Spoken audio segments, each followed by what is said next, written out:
if I lay down and I play dead and I stay dead, maybe you'll get sick of being the monster out of my head, under my bed. Think you're something out of my mind.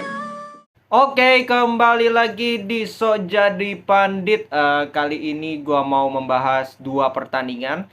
Satu adalah final Super Coppa Italia antara AC Milan berhadapan dengan Inter Milan, Derby della Madonnina. Dan juga ada satu lagi pertandingan Premier League antara Manchester United berhadapan dengan Crystal Palace. Kita ke Milan Inter dulu. Ini adalah Super Cup, sama seperti kayak kemarin Super Coppa di Espanya, main juga di Arab, mainnya juga di stadion yang sama, King Fahd Stadium ya, di Arab, tentu saja di Saudi. Ya seperti kemarin juga Super Coppa, sebenarnya ini trofi yang minor lah, tidak major trophy. Cuman tetap penting untuk bisa ya setidaknya meningkatkan kepercayaan diri, menambah koleksi trofi itu yang pasti, dan juga ya gengsi. Karena ini kembali lagi derby, seperti kemarin derby Madrid dengan Barcelona El Clasico, kali ini derby della Madonnina antara Milan dengan Inter. Itu sih yang gue lebih lihat ya, lebih ke gengsi aja gitu. Lu kalah dari rival lu kan cukup memalukan, apalagi di final. Dari starting 11, Milan main dengan 4-2-3-1. Kipernya tetap tidak diperkuat oleh Maignan yang masih dalam proses pemulihan. Terus mainin Tatarusano. Terus di center back itu hanya satu pemain yang absen, kalau menurut gue itu Kalulu. Ya, di babak kedua dia baru dimasukin. Sejak awal itu Theo tetap main, Tomori, Simon Kjaer, dan juga David Calabria. Terus di tengah Bennacer Tonali praktis inti, di depan juga Diaz, Leao, Junior Mesias juga inti, dan juga Olivier Giroud itu juga inti. Terus di Inter itu ada Onana main dengan 3-5-2 by the way. Andre Onana di penjaga gawang, di 3 center back ada Acerbi, Bastoni, dan juga Skriniar. 5 gelandang itu kanannya Darmian, kirinya Di Marco, tengahnya itu Calhanoglu, Barella, dan juga Mkhitaryan. Dan di depan Dzeko dan juga Martinez. Jadi cukup inti lah dari kedua tim, menurunkan sama-sama pemain terbaik. Nah, yang menjadi problem sebenarnya dari awal itu cukup imbang ya. Dari awal cukup imbang, kedua tim sulit untuk menembus masing-masing pertahanan. Ya cukup ketat di tengah lah, selain banyak salah passing ya. Dan juga defense-nya itu sama-sama cukup bukan defense. Lini tengahnya itu sama-sama nggak bisa pegang bola. Itu yang menjadi problem. Ya banyak trupas-trupas ke depan itu yang gagal dari kedua tim. Sampai menit 9 itu ada transisi dari seorang Nicolo Barella, dan kelihatan defense-nya Milan itu sangat-sangat longgar. Ya sangat-sangat longgar, ketika diberikan passing oleh Barella kepada Di Marco itu benar-benar nggak ada yang jaga sama sekali. Bahkan ada 3 pemain Inter di sana, hanya 1 pemain dari Milan, gue lupa antara Tomori maupun Kjaer yang berada di sana. Jadi it's a bad defense, sangat bad defense dari Milan. Nah, gol kedua itu lahir di menit 21, 11 menit berselang dari gol pertama, di mana Edin Dzeko ya, Tonali kalau nggak salah atau Calabria itu sampai dikocek begitu oleh Dzeko sebelum dia bisa melakukan shoot ya. Dan itu kan berdasarkan transisi juga, umpan dari Bastoni kan, umpan lambung, umpan panjang kepada Dzeko, dan Dzeko bisa melakukan pergerakan individu melewati satu pemain dan melakukan finishingnya bagus by the way. Jadi 2 gol itu menurut gua lebih berdasarkan kesalahan dari lini pertahanan dari Milan. Ya, lini defense dari Milan yang menurut gua underperform ya. Kjaer, Calabria, sering terlambat Calabria, Theo pun demikian. Tomori mainnya amburadul. Jadi 2-0 ya, start yang sangat buruk untuk Milan. Dan setelah itu mereka coba untuk bangkit, dan di babak pertama sebenarnya tidak ada peluang yang benar-benar meyakinkan dari Milan untuk bisa mencetak gol. Nah, di babak kedua Milan lebih sedikit ngegas, lebih mengurung ya, dan Inter pun ya membiarkan Milan megang bola. Ya, sehingga Inter jauh lebih bermain reaktif aja, sedangkan Milan bermain lebih menguasai, lebih control the game. Tapi ya gitu-gitu aja, tidak ada kreativitas yang begitu nyata dari Milan. Hanya ada pergerakan 1-2 setengah peluang dari Leao contoh, terus dari Junior Mesias juga. Gak ada peluang yang benar-benar mematikan dari Milan gitu. Ya jadi gue juga sulit gitu untuk bisa bilang Milan ini punya peluang, karena nih contoh shots aja itu dari Milan itu hanya 14 14 ini nggak bisa lu samaratakan karena ada 6 shots off target, 3 shots on target dan 5 kali kena blok. Shots on targetnya itu juga ke arah kiper, nggak terlalu membahayakan Onana ya. Dan ya paling yang nyaris itu tendangan Leao yang tinggi tipis ya di atas Onana.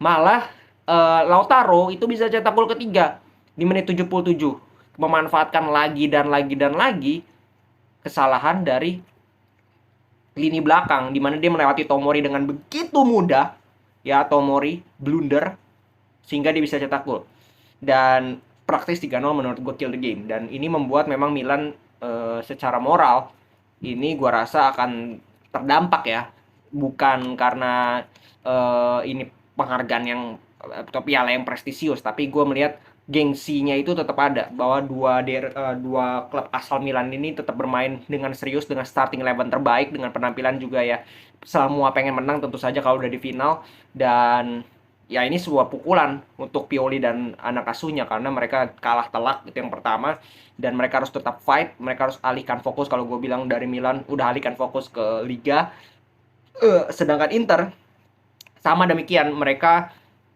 masih berada di bawah Milan bahkan di klasemen. Jadi minimal dalam mereka meraih trofi di tengah musim ini meningkatkan kepercayaan diri, meningkatkan semangat motivasi mereka untuk bisa merangkak ke papan atas 3 besar, bahkan bisa bersaing untuk juara. Karena gue lihat Napoli pun yang sementara sudah sangat nyaman 47 poin ini belum terlalu aman ya. Mereka juga masih bisa kepleset, masih bisa dijangkau, tidak terlalu ya, walaupun 10 poin itu agak jauh, cuman 10 poin Napoli kehilangan 4 game aja nggak menang itu bisa disalip. Jadi harus berhati-hati juga ya. Napoli kemarin sudah bisa dikalahkan oleh Inter sudah membuktikan bahwa mereka bisa mengalahkan Napoli ya. Jadi Napoli bukan tim yang hebat-hebat amat juga, yang unstoppable juga, masih bisa juga dikalahkan oleh Inter.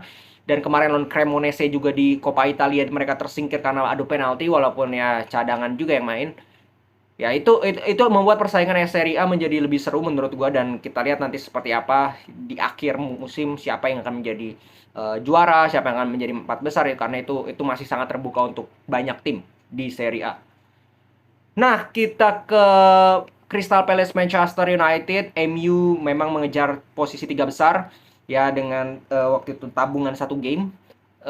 Kali ini berhadapan dengan Crystal Palace. Main di kandang Crystal Palace nggak mudah loh mengalahkan Crystal Palace di kandang.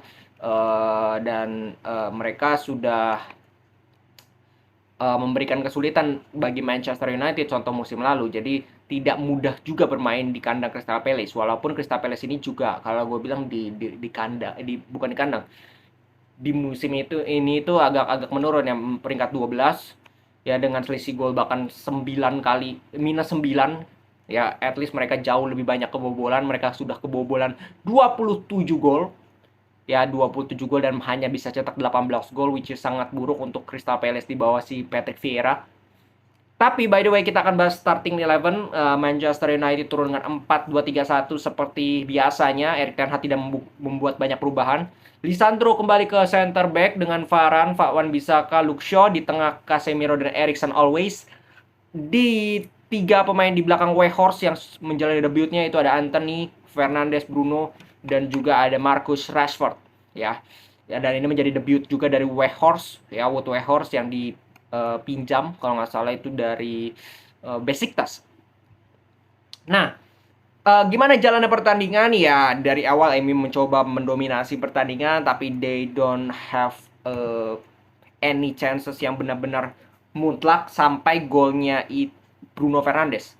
Ya di menit 43 akhirnya dengan kombinasi dengan Eriksen mereka bisa cetak gol. Dan justru sebelum itu peluang berbahaya pertama menurut gue diraih oleh Crystal Palace, di mana tendangan dari striker mereka itu siapa namanya Edward yang bisa di save oleh luar biasa sekali oleh De Gea, dan abis itu kena mistar.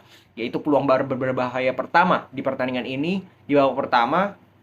Walaupun sebelumnya MU juga dapat setengah-setengah peluang, tapi nggak ada yang benar-benar murni peluang yang berbahaya. Tendangan dari Luke Shaw, Anthony menurut gue itu setengah-setengah peluang, nggak berbahaya sama sekali.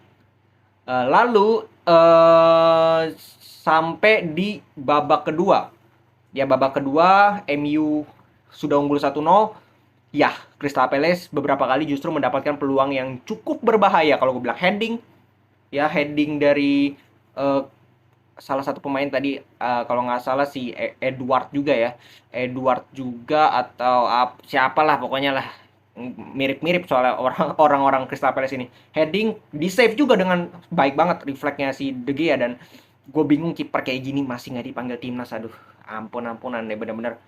Gue bingung gitu, pelatih mana yang tidak melihat seorang David De Gea dan tidak memanggil David De Gea ke tim nasional, yaitu pelatih ya katro satu itulah, si Enrique. Terus di babak kedua ya berjalan so-so, Manchester United pun dapat beberapa kali counter attack tapi nggak bisa dimanfaatkan secara penuh juga. Beberapa kali umpan yang mencoba dilakukan oleh Rashford, Anthony, Bruno juga tidak bisa menjangkau seorang Weghorst, sampai Weghorst pun diganti menit 64. Secara overall MU memang dengan Crystal Palace ini layak imbang kalau menurut gue, karena Crystal Palace dapat beberapa peluang di babak kedua, terutama mereka lebih ngegas ya di babak kedua. Itu yang membuat gue pikir pertandingan ini lebih layak imbang ya, dan sampai di detik-detik akhir dapat gol yang outstanding menurut gue dari siapa itu namanya, Olise. Itu free kicknya ya, gua rasa kiper manapun juga akan kebobolan lawan free kick kayak gitu ke pojok, bahkan sempat kena mistar dulu. Itu benar-benar kelas sensasional kalau menurut gua. Jadi ya ini kehilangan poin menurut gua untuk MU. Dan bukan mereka kurang beruntung, tapi gue lihat performa dari Rashford dan juga Anthony yang kurang di pertandingan kali ini.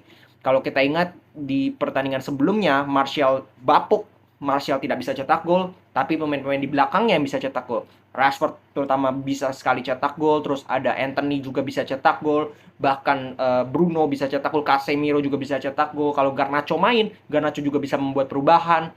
Tapi di pertandingan kali ini hanya satu momen di mana Bruno Fernandes bisa mencetak gol. Sisanya Bruno Fernandes beberapa kali membuat percobaan shooting dari jarak jauh juga nggak berhasil. Weghorst cuma dapat murni satu peluang heading ya, dan dia pun tidak mendapatkan banyak supply yang seperti yang dia inginkan. Walaupun dia sering kali juga buka ruang untuk pemain-pemain lain masuk ya. Menurut gue kurang lebih sama sistemnya memang di Ajax ya, bahwa striker lo itu bukan real striker di depan, tapi sebagai pembuka ruang juga untuk para gelandang itu masuk ke dalam ya, pemain pembuka ruang lah ibaratnya. Kalau kita lihat Martial pun demikian, waktu itu Ronaldo pun demikian, nggak paku di depan istilahnya, kecuali dalam posisi bola itu di flank, oke, crossing dia harus ada di kotak penalti. Tapi ketika bola itu disirkulasikan di tengah, maka center forwardnya ini akan menjadi pemantul, atau dia tarik lawan, tarik center back, buka ruang di tengah sehingga Pak Bruno, Rashford, Anthony itu bisa masuk ke dalam. Dan itu di tadi malam beberapa kali momen ada seperti itu ya, dilakukan oleh Weghorst, walaupun belum maksimal ya, belum maksimal. Dan ya gue tidak bisa salahkan Rashford juga. Rashford itu sudah banyak mencetak gol untuk MU di musim ini, bahkan top skor ya. Jadi sesekali dia tidak bisa cetak gol ya tidak bisa disalahkan ya, justru harus dipertanyakan. Walaupun datang Weghorst, ada Martial, mereka juga tidak bisa cetak gol. Mereka belum menemukan pemain yang benar-benar bisa mencetak gol. Ya, itu yang menjadi problem ya. Kalau Rashford gagal mencetak gol, siapa yang bisa mencetak gol? Dan Bruno bisa kali ini bisa cetak gol. Yang gue tunggu sih kapan MU mendapatkan striker yang benar-benar bisa menjadi ujung tombak, sesimpel itu. Dan kita tidak bisa mengharapkan Weghorst ini akan sekelas Haaland. Ya, itu susah juga belum mengharapkan Weghorst ini akan mencetak banyak gol seperti Haaland. Maka dari itu MU butuh sekali striker. Oke, Weghorst untuk sampai Juni nanti worth it. Ya, karena tidak punya banyak pilihan nanti Juni, MU definitely butuh seorang striker. Ditambah Sancho sudah kembali latihan, itu menurut gua good things untuk MU untuk menambah persaingan, terutama Anthony itu beberapa kali juga mainnya tidak terlalu konsisten ya, dan menjadi opsi juga kalau Rashford seandainya underperform bisa aja diganti oleh Sancho. Sehingga ini membuat Manchester United di peringkat 3 sementara, ini which is good, dengan poin sama dengan laganya sama dengan Newcastle, beda 1 poin, dan poinnya sama dengan Manchester City. Ya, Manchester City punya 1 game in hand, dan juga Arsenal pun demikian. Ya, jadi MU pun masih dalam title race. Menurut gue ini bukan hasil yang membuat mereka akan down atau apa, enggak. Ini murni apa ya, kalau gue bilang ya kesandung aja gitu, shit happens ya, setiap klub pasti akan mengalami ini, di mana mereka ada imbang ada kalahnya di satu pertandingan. Tapi gue tidak melihat MU ini bermasalah, MU ini langsung akan drop atau gimana, itu yang gue tidak lihat. Nah, permasalahannya adalah mereka akan lawan Arsenal nanti di Premier League di Minggu di kandang Arsenal. Yang menjadi permasalahan tahu apa? Satu, itu Casemiro absen karena dia sudah menerima akumulasi. Nah, ini yang repot menurut gue. Ini yang sangat amat repot. Oke, Fred berapa kali dia ditampilkan cukup bagus mainnya.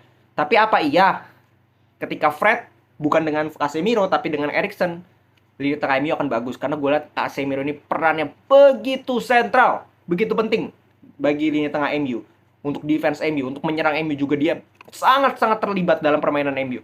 Jadi ketika nanti tidak ada Casemiro, nah ini akan menjadi problem. Ya, ini akan menjadi tes juga sekaligus. Bagaimana sih MU kalau ditinggal Casemiro? Bagaimana sih MU kalau Casemiro tidak bermain? Apakah stabilitas di tengah itu akan hilang atau tetap akan bisa meraih kemenangan? Itu akan menjadi tes juga, dan ini menjadi pertandingan yang juga bisa memperebutkan, ya, memotong selisih poin atau juga bisa memperjauh selisih poin bagi Arsenal maupun dengan bagi Manchester United. Oke, segitu dulu. Kita lihat nanti seperti apa pertandingan selanjutnya Arsenal melawan Manchester United. Segitu dulu. Salam sepak bola.